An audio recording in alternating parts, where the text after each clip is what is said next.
Throughout his life, Will Shortz has proven to be a bit of a maverick.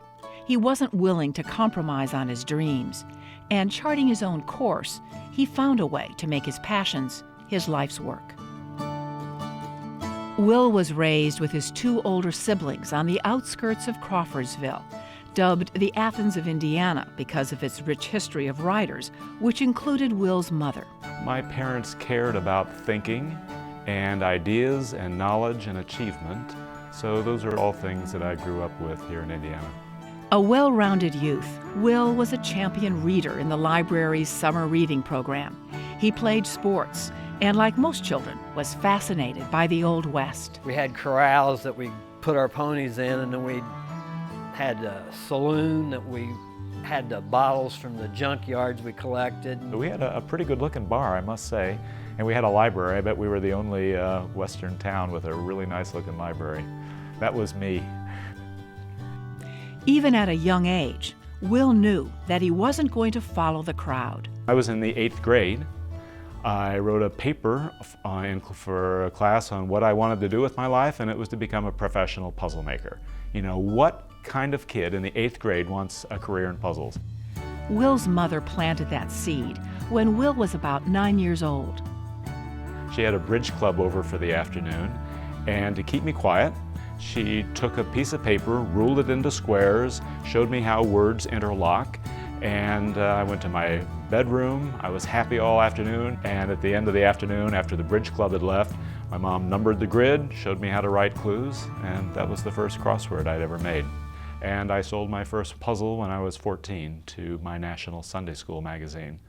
Graduating from Crawfordsville High School in 1970, Will went on to Indiana University, where he took advantage of their individualized major program. I devised an entire curriculum in enigmatology, the study of puzzles, and I still have the world's only college degree in the subject. Will then went on to the prestigious University of Virginia to study law.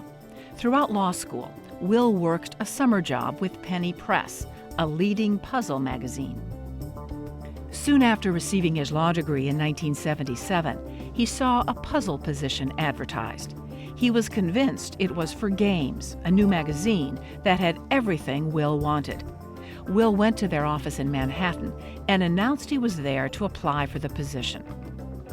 In fact, it was not their ad, and they did not have a position open, but the editor saw me anyway. We hit it off, and by the end of the year, I had a job at Games, and I was there for 15 years.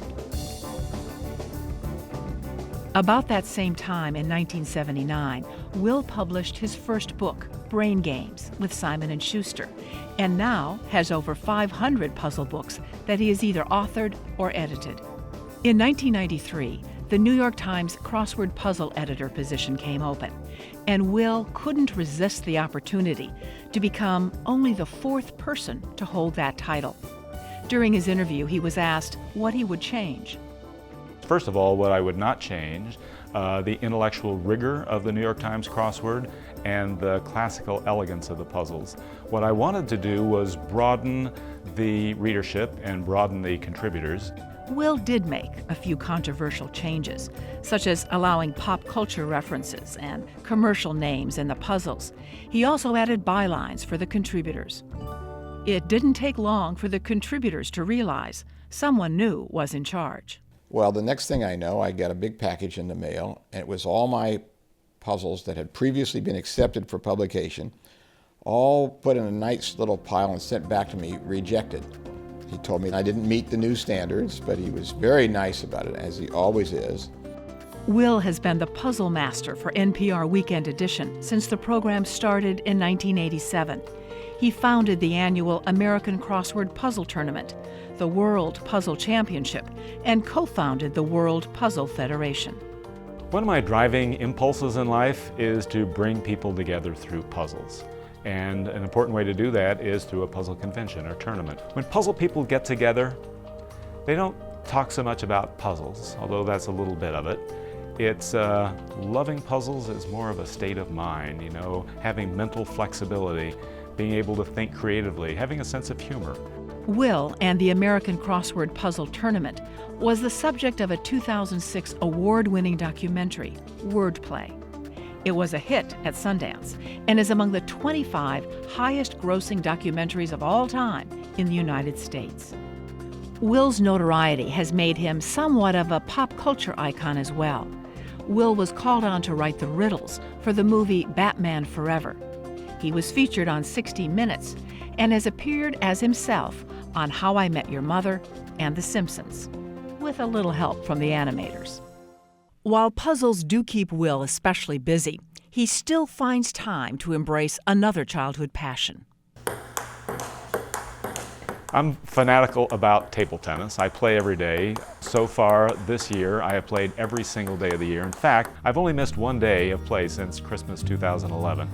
Will has taken this passion to the next level as owner of one of the nation's premier table tennis clubs. And I think I play table tennis for the same reason other people solve crosswords. I tune out everything else in the world. When I'm done, I'm relaxed, refreshed, and ready to go back to everything else in life. The Carnegie Library in Crawfordsville, where Will spent so much time as a boy, is now the Carnegie Museum. Will is definitely in our WOW Gallery. That's where he belongs. And he has been in the WOW Gallery since 2007 when we included him, when we opened. The museum incorporates a crossword puzzle to help kids explore the various galleries. They get inspired by him having a story about somebody who followed their own path and was very successful is important.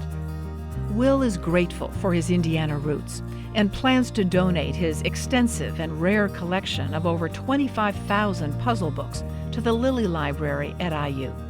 So what is it about being a Hoosier? To me, that means being down to earth, unpretentious, and being kind to people. And those are all things that I try to practice as an individual. I started out, he was somebody I didn't know, he was an editor, and now I call him my friend. So that's much more important. You couldn't ask for a better representative of America than Will Shortz. And as good a puzzle maker as he is, he's a better person.